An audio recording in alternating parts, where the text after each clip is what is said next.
ఈరోజు ప్రధానిగా నరేంద్ర మోదీ గారు బాధ్యతలు తీసుకోబోతున్నారు. మన రాష్ట్రం నుంచి కూడా కొందరు మంత్రులుగా ప్రమాణ స్వీకారం అయితే చేయబోతున్నట్టుగా సమాచారం ఉంది.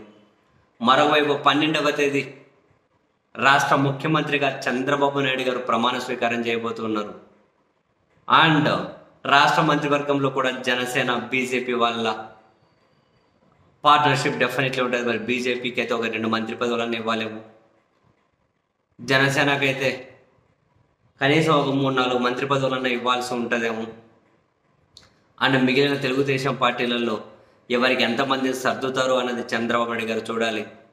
అండ్ ఒకేసారి అన్ని మంత్రి పదవులు ఫిల్ చేయకపోవచ్చు, కొన్ని అలానే పెండింగ్లో పెట్టి, ఎందుకంటే మిగిలిన వాళ్ళను ఊరించుకుంటూ రావాలి. ఒకేసారి ఇచ్చేస్తే చాలామందిలో అసంతృప్తి రకరకాలుగా ఉంటుంది. సో చూడాలి తను ఏ విధంగా వ్యూహాలు అమలు చేస్తారు అని. ఈ క్రమంలో అందరి దృష్టి కేంద్రీకరించి ఉండేది మరీ ముఖ్యంగా జనసేన కార్యకర్తలు, పవన్ కళ్యాణ్ అభిమానులు వాళ్ళ నాయకుడికి ఎలాంటి పవర్స్ ఇస్తారు, ఏ స్థాయిలో వాళ్ళ నాయకుడు ఉండబోతున్నాడు అనే దానికి సంబంధించి వాళ్ళకు చాలా పెద్ద అంచనాలు ఉన్నాయి. వాళ్ళ అంచనాలను చంద్రబాబు నాయుడు గారు ఎంతవరకు రీచ్ చేస్తారన్న చూడాలి. మరి ఏమైనా డిప్యూటీ సీఎం లాంటివి అని అంటే, డిప్యూటీ సీఎం అంటే ఆ బాధ్యత, అంటే దాంతోపాటు ఏ కీలకమైన మంత్రిత్వ శాఖ ఇస్తారు అన్నది ఇంపార్టెంట్, ఎంతవరకు పవర్స్ ఇస్తారు అన్నది కూడా ఇంపార్టెంటేగా.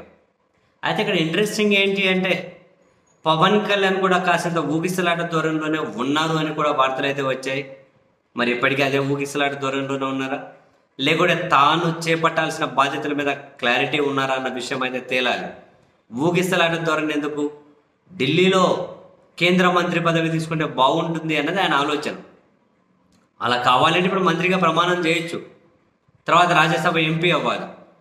ఇప్పటికిప్పుడు ఆంధ్రప్రదేశ్లో ఖాళీ అయ్యే పరిస్థితుల్లో ఇంకా వేరే దగ్గర నుంచి రాజ్యసభ అవ్వాలా, అలా మంత్రిగా ప్రమాణ స్వీకారం చేసి రాజ్యసభ నుంచి వెళ్ళాలని పిఠాపురానికి రాజీనామా చేయాలి. అది ఎలాంటి సంకేతాలు పంపుతుంది అన్నది ఒకటి. రాష్ట్రం నుంచి ఢిల్లీకి వెళ్ళి దూరం జరిగినట్లు ఉంటుంది అని చెప్పి కొందరు సన్నిహితులు చెబుతున్నారు. మొత్తం మీద కేంద్ర మంత్రిగా వెళ్ళాలి అన్న ఆయనకి ఇంట్రెస్ట్ ఉన్న పరిస్థితులు దానికి ఏమీ ఫేవరబుల్గా లేవు. రాష్ట్రంలోనే ఏదో ఒక మంత్రితో సర్దుకుందామా, మరి ఎలాంటి మంత్రి ఇస్తారు, ఎలాంటి పవర్స్ ఇస్తారు, ఇవన్నీ కూడా చాలా కీలకంగా కనిపిస్తూ ఉన్నాయి. సో మొత్తం మీద పవన్ కళ్యాణ్ ఎలాంటి బాధ్యతలు తీసుకుంటారు అనే దాని చుట్టూ చర్చ అంతా.